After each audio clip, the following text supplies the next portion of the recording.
Hello and welcome to Midday Update. Coming up are the headlines for the day. Parts of Oman to witness rainfall. Model acceptance certificate issued for hot air balloons in Oman. 30 illegal fishing nets seized in Al-Wusta Governorate. Italy declares state of emergency to confront drought. At least 22 civilians killed in Burkina Faso attack. No evidence of life on Venus found yet, according to a study. Wimbledon, Nadal beats Van der Sar to reach quarters. Kyrgios survives 5-set thriller. Oman inch closer to ICC CWC qualification. Those were the headlines. Now for the local stories for the day. A number of the Sultanate of Oman's governorates may witness isolated rainfall of varying intensity on Tuesday. The weather will be partly cloudy skies over Al-Dahira, North Al-Batana, South Al-Batana, Muscat, North Al-Sharqiya, South Al-Sharqiya and Al-Wusta governorates with chances of isolated variable rain. There are chances of convective clouds development and isolated rain, occasional thunderstorms associated with active downward winds and hail over Al-Hajar mountains and adjoining areas towards the afternoon, Oman Meteorology said in a statement. Oman Meteorology also added that there will be partly cloudy skies along the coastal areas of Dhofar Governorate and adjoining mountains with intermittent drizzle and chances of isolated rain. Dust may blow over deserts and open areas. The sea will be rough on the coast of the Arabian Sea with a height of 4.5 meters and it will be moderate along the rest of the coasts. The Civil Aviation Authority has issued the first model acceptance certificate for hot air balloons in the Sultanate of Oman. CAA said the following in a statement. In the context of supporting sources of economic diversification in the civil aviation sector, the authority issued the first certificate of acceptance of a model for hot air balloons in the Sultanate of Oman in accordance with the international standards and recommendations set by the International Civil Aviation Organization. This step is possible to attract investors in this field. The Ministry of Agriculture, Fisheries and Water Resources has seized 30 illegal fishing nets in the Wilayat of Dukum, Al-Wusta Governorate. A statement issued online by the Directorate General of Agriculture, Fisheries and Water Resources said the following. The Fisheries Control Team in Al-Wusta Governorate was able to confiscate 30 pieces of prohibited nylon nets on the Ras Madraka coast in the Wilayat of Dukum. Those are the local stories. We'll take a short break and we'll be back with the international news. Stay tuned.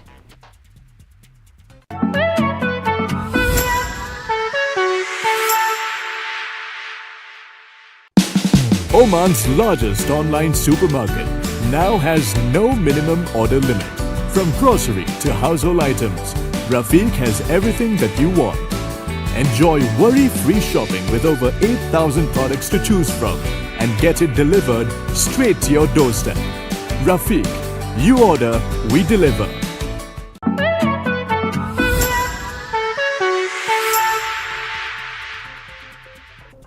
Welcome back to Midday Update. Now for the international stories.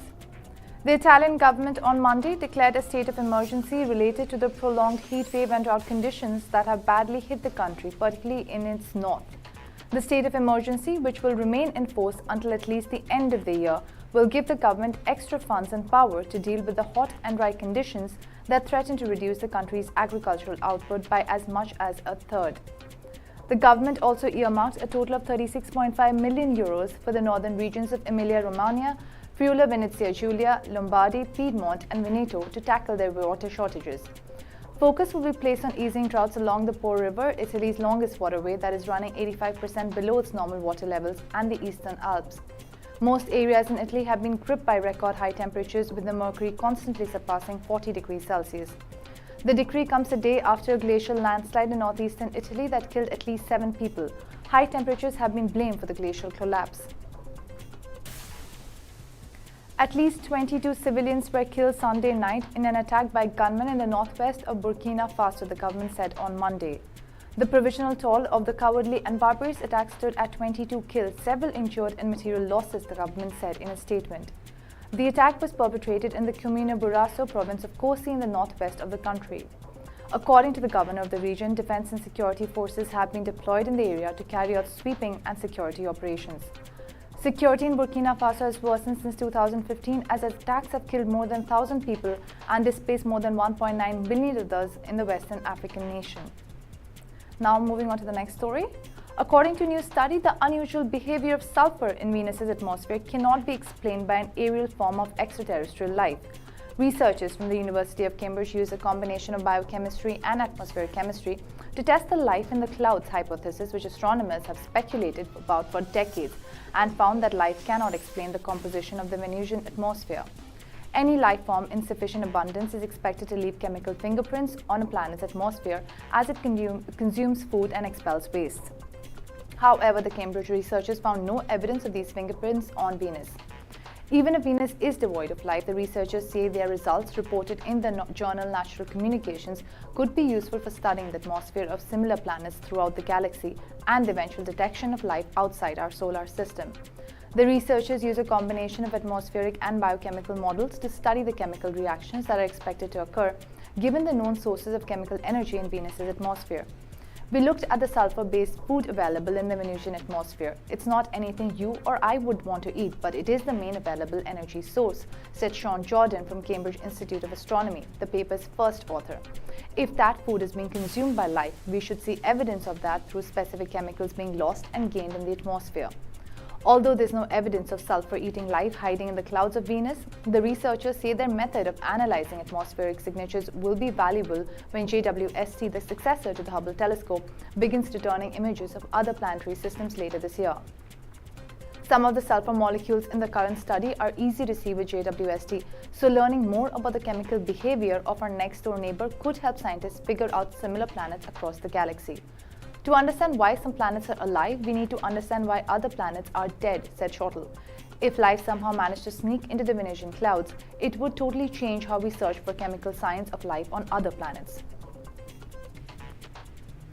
Those are the international stories. We'll take a short break and we'll be back with sports news. Stay tuned.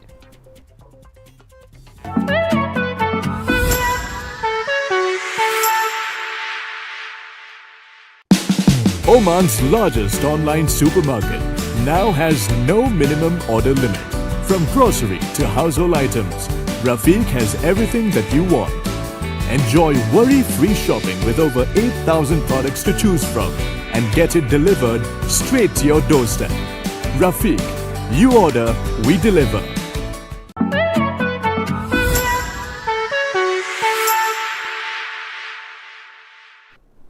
Welcome back to Midday Update, now for the sports stories. Rafael Nadal closed Monday's play on centre court with a victory against 21st seed Baltic van der Schaal, securing his spot in the quarterfinals for his third consecutive appearance at Wimbledon 2022. Playing on centre court, the Spaniard produced a stunning show as he clinched the match with a 6-4, 6-2, 7-6 victory against van der Schaal. Nadal will face American 11th seed Taylor Fritz for a place in Friday's semi-finals. Taylor Fritz had not reached a Grand Slam quarterfinal prior to Monday afternoon, but the American broke that barrier in style at Wimbledon with a classy 6-3, 6-1, 6-4 fourth-round victory against Australian qualifier Jason Kubler. Fritz crushed 40 winners and broke his opponent's serve 5 times to complete a 2-hour win on number 1 court. Earlier in the day, in front of a full house on centre court, the Australian Nick Kyrgios combined power with a trick-to-edge American Brandon Nakashima in a hard-fought 3-hour and 10-minute thriller. The world number 40 hammered 78 winners and broke the 20-year-old Nakashima serve 3 times to improve to 11-2 on grass in 2022. The final leg for the Oman men's national team of the ICC Cricket World Cup League 2 just concluded in June 2022. The team was playing their last set of tri-series versus USA and Nepal at Musa Stadium in Houston. Poised to play 2 matches versus USA and Nepal each to confirm a sure shot at the ICC CWC Qualifiers 2023, Oman landed the breeding ground a week before the matches were scheduled. Oman played 2 practice games versus MLC Invitational 11, losing the initial one marginally after setting up a mammoth 293-run target and claiming the later one successfully, chasing a 296-run target. Skipper Zishan Maqsood looked sublime in the last game, scoring 187 not out while chasing, and Bilal Khan claiming key wickets in both the matches. In the opener to the Tri-Series, Oman looked tad bit undercooked against the host USA, who set a target of 323. Oman looked positive initially, although key wickets and wrong timely costed the chase. Oman the next day came out raging versus Nepal, setting up a target of 212. Oman restricted them to 198 and claimed the series ticker 2 points. Zishan Maqsood was a standstill against Nepal, scoring a century, claiming 3 wickets and a brilliant catch at point. Cut to a 2-day break, Oman were yet again versing the hosts and were turning onto the occasion. Oman scored 280 with key contributions from opener Jatinder Singh and Kashyap Prajapati, scoring a quick-fire 67 and a century by the latter respectively. Oman restricted USA to 267, cementing their top position in the table and affirming their tadness. In the last game, Nepal looked over Oman to restrict the men to just 163 and chasing away the win.